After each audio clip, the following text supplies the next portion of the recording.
Welcome to a deep dive, everybody. We are diving deep into the wisdom of Osho. Always exciting. We're going to be looking at excerpts from the Book of Wisdom, chapters 24 and 25 specifically.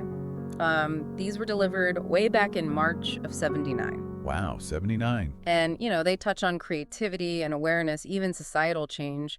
But what really struck me reading these is the urgency, I think, in Osho's voice when he delivered these. He's really speaking about mankind on the verge of self-destruction. And, it's kind of eerie how much that resonates even, more so today. Totally. Yeah, I mean, even back then, he was talking about a world very much on the brink.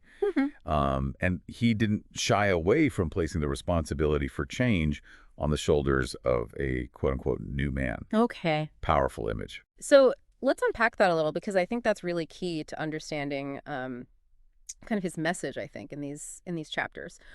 What are we talking about when he says new man? What does that even mean? Yeah. It's not so much about gender as it is about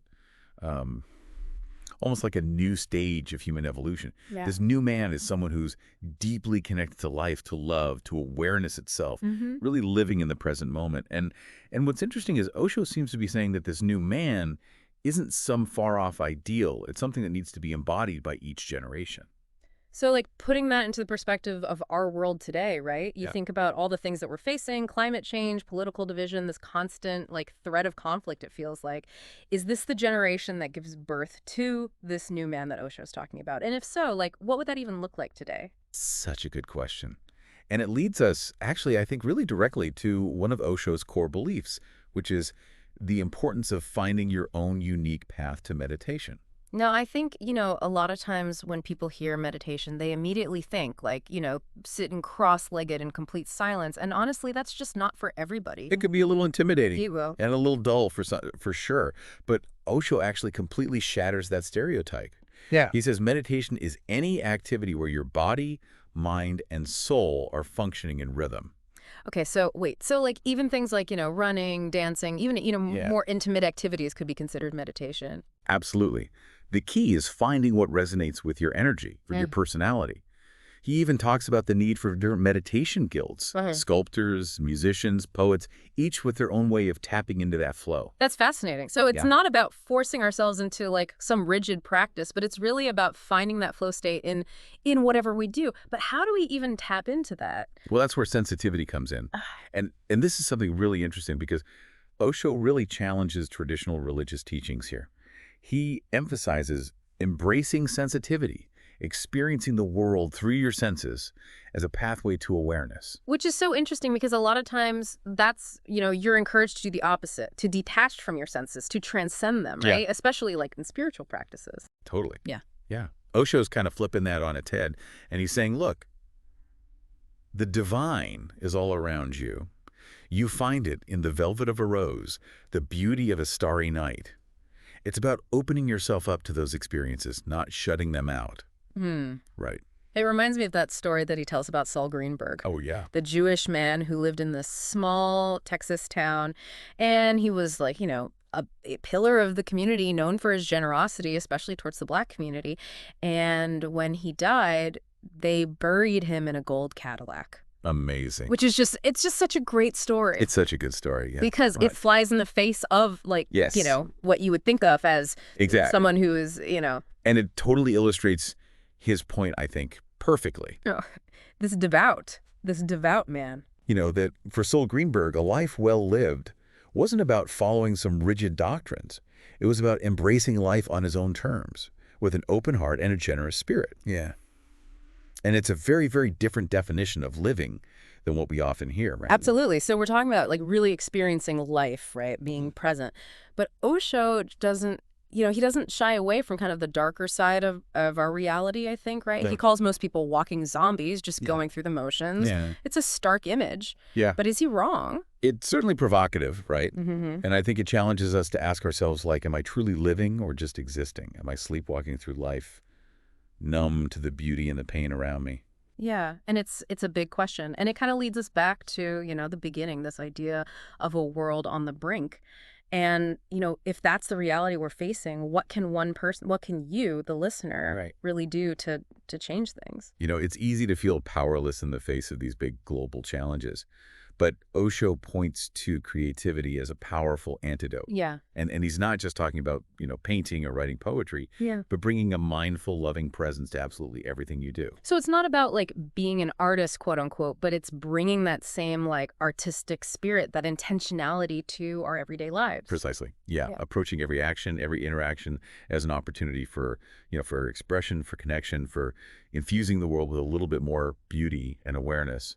He makes a really fascinating distinction too between what he calls subjective art and objective art. Oh, yeah. Tell me more about that. And he uses Picasso as an example, Okay. where, he sees Picasso's work as like a form of personal therapy, basically, right? Hmm. Whereas he compares that to like the art of ancient temples, which was designed to guide the viewer into a meditative state, Oh, wow. which I thought was so interesting. That's a key distinction. And I think about, you think about the carvings in those temples and just the way they draw your eye upward and they create the sense of awe and wonder. Those artists weren't just decorating a space, right? They were creating an experience that was designed to awaken the soul. So how do we bring that level of like intentionality into, our own lives? Like if we're cooking dinner, right? How do we turn that into like, Yeah, an act of meditation or even something like walking down the street? yeah. I think it all comes back to awareness. How can we move through the world with our senses fully engaged? How can we bring our full presence to each and every moment, no matter how mundane it might seem? And those are the questions Osho, I think, wants us to ask ourselves. Yeah. And this is where things get really interesting because, he takes on another like seemingly untouchable, I think, concept, which is the idea of right and wrong. And he suggests that clinging to these like rigid beliefs about morality, right, can actually make us inflexible, make us easily manipulated. Hmm. Right. So he's not advocating for moral chaos, Mm. right?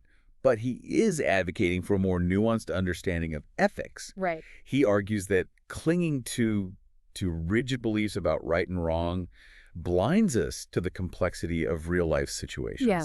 It's and what's so funny is he tells that funny story about the husband and wife arguing about going out, and the husband puts his foot down and says, "I said we're not going out tonight," and that's semi-final. Oh, yeah, yeah, yeah. Classic. It's such a funny, like, it's a humorous way to illustrate, I think, a very serious point. Yeah.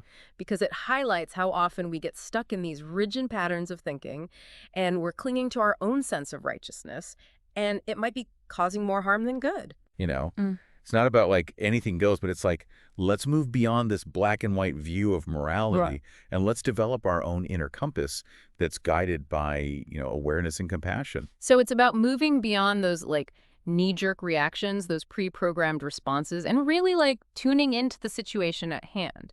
It's about cultivating an inner awareness that allows us to actually make choices from like a place of wisdom and compassion rather than, blind adherence to these like outdated rules. That's it.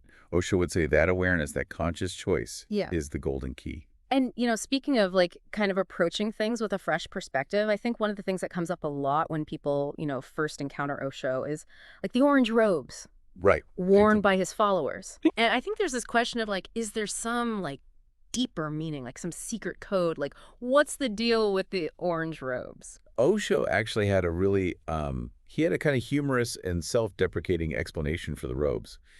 He said that he chose them simply because he needed a way to recognize his people because of his poor eyesight.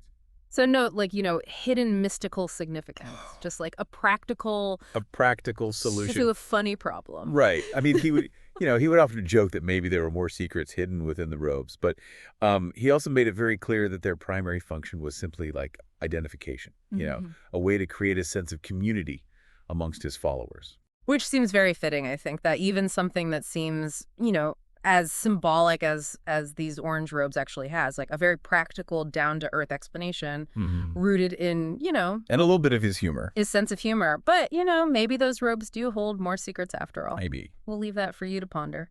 It's interesting, I think, how he could be like, so playful, but also so serious, right? Like Yeah. he tackled these really like heavy topics, but there's always this like this underlying sense of humor, this lightness to it. It's a good reminder that, exploring these big questions about life and awareness doesn't have to be this somber, serious affair. Right. In fact, Osho would probably say a little laughter is essential. Absolutely. So as we kind of, wrap up our deep dive here into Osho's words, like it feels important to kind of bring it back to you, the Yeah. listener, right? Like, Yeah. what does all of this mean for you, like in your life, like right now? Yeah. At its core, Osho's message is really one of empowerment. Hmm. He's reminding you that you, even in a world that feels, filled with challenges and uncertainty, you have the power to transform yourself. You have the power to live a more conscious, more fulfilling life. He's not saying it's easy, Right. but he's saying it's possible. Exactly. And it all starts with that inward journey, right? That Yes. exploration of your own potential for awareness, for creativity. And here's the really beautiful part. That inward journey, it's not just about personal fulfillment, right? Right. It ripples outward, Yeah. as Osho suggests. Like when you tap into your own unique gifts and you express them in the world, you actually contribute to a better future for everyone. So if meditation can be like, as simple as bringing awareness to like your everyday actions, and creativity can be expressed really in everything you do. Yeah. Like, what unique gifts can you bring to life right now? Mhm.